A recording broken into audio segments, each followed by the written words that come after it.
Ustadz Yusuf Mansur menjalani pemeriksaan sebagai saksi dalam kasus dugaan penipuan investasi berkedok perumahan syariah yang mencatut namanya. Ia mendatangi Polda Jawa Timur dan diperiksa hingga sore hari tadi. Namun pemirsa, Ustadz Yusuf Mansur dipastikan tidak terlibat dalam dana umat pembangunan rumah syariat yang menjerat 32 warga Surabaya di Sidoarjo. Ia bahkan tidak mengenal dekat dengan pelaku maupun jemaah korban penipuan.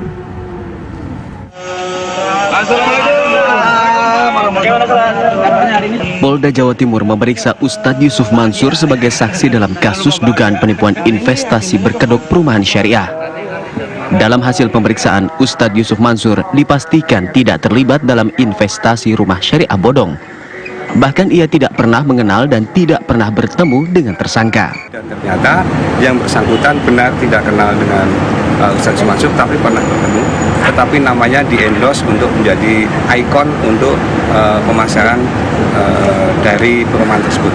Dan dari hal tersebut sudah kita konfirmasi juga bahwa selain adanya telah mengendorse nama orang tanpa izin dan tanpa persetujuan, tetapi juga menggunakan lahan yang ternyata bukan miliknya. Yang sudah kita pastikan itu punya orang lain, punya warga yang tidak ada kaitannya dengan investasi yang dia buat.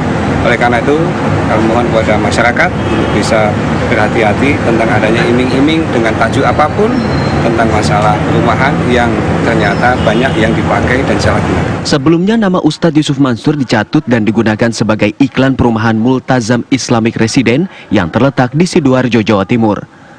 Dalam kasus ini setidaknya terdapat 32 orang korban. Pihak developer menjanjikan rumah siap huni, namun ternyata lahan masih kosong. Dari 7 miliar uang dana perumahan syariat, polisi berhasil mengembalikan 1,5 miliar uang yang selama ini berada di tangan pelaku. Polisi juga mengamankan 5 unit sepeda motor.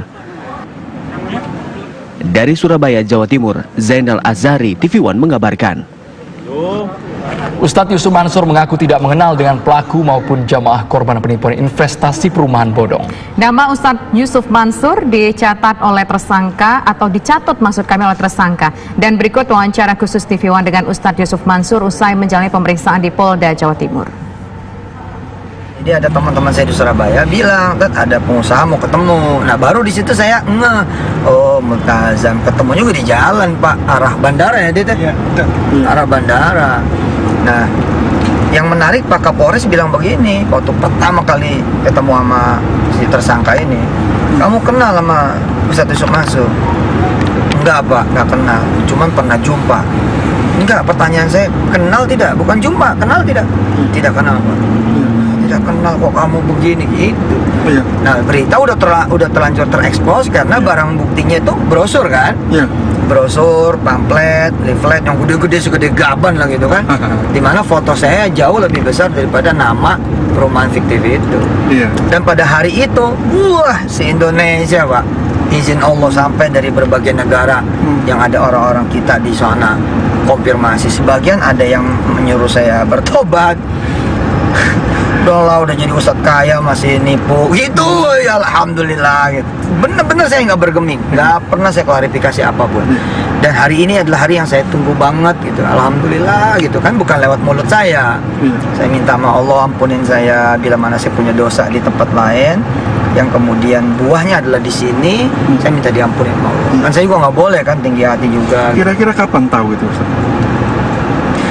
Hari itu, hari pas beliau press conference pertama yang ada tersangkanya itu. Jadi hari itu. Terus yang dilakukan Ustaz waktu itu apa? Biasa doa. Saya sholat doa, kumpulin anak-anak, baca Yasin bersama istri saya, Wirda, kemudian Umi Kun Hafiz Aisyah, terus ngabarin ke pesantren doa, selebihnya wait and see. Nggak lama ditelepon sama penyidik. Maaf, kami Pak Giadi namanya. Maaf, kami dari Polrestabes Surabaya. Apakah Pak Ustadz sudah tahu ada bla bla bla bla? Sudah Pak. Perkenan kami panggil, tapi kami kirim surat lewat WA dulu. Nanti suratnya menyusul. Perkenan Pak. Pak Ustadz akan didampingi atau tidak? Saya datang sendiri Pak. Itu. Nah, atau jadwal tanggal meninggal ayah saya itu. Ketika lihat brosur semacam itu, gimana sikap Ustaz waktu itu? Alhamdulillah saya Itu kan sih itu kan gedean gambar Ustadz daripada kebetulan kan saya ngajarin ilmu kalem, ilmu sabar, ilmu baik sangka. Karena kan perbuatan Allah sebenarnya. Allah aja lah gitu. Allah yang ngizinin ini terjadi. Jadi saya cuma kembalikan pada Allah.